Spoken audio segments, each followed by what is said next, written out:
Assalamualaikum warahmatullahi wabarakatuh. Perkenalkan, nama saya Nasyadifa Salsabila dari kelas 11 MIPA 1.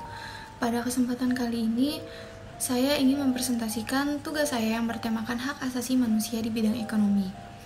Sebelum saya masuk ke topik utamanya, saya ingin menjelaskan terlebih dahulu latar belakang dari hak asasi manusia.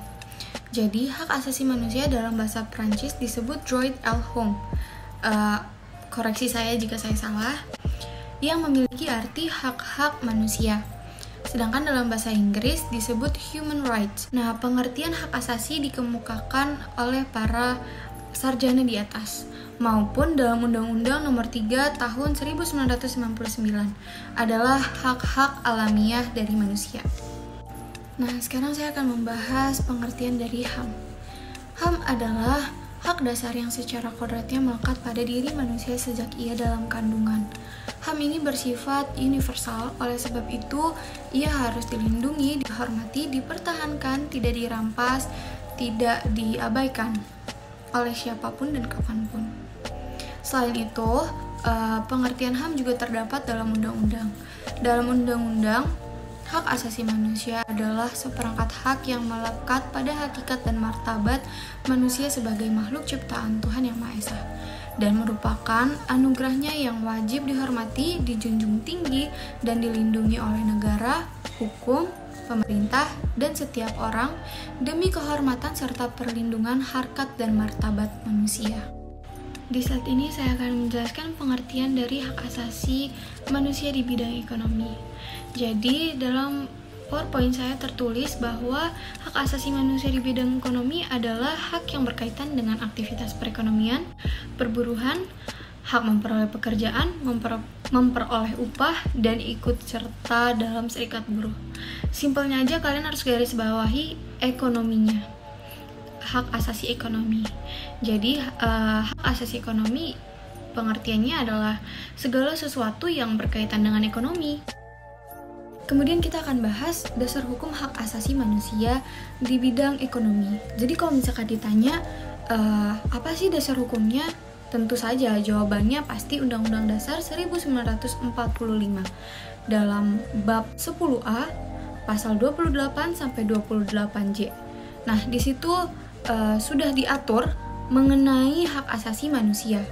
Selain itu juga terdapat dalam bab 14 tentang perekonomian nasional dan kesejahteraan nasional pasal 33 ayat 1 sampai ayat 5. Di situ sudah terdapat penjelasan-penjelasannya, ketentuan-ketentuan perekonomian seperti itu. Next, kita akan bahas hak-haknya. Yang pertama ada hak kebebasan dalam jual beli.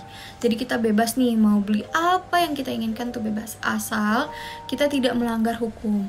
Kemudian kalau kita ingin menjual barang, kita boleh menjual apapun itu.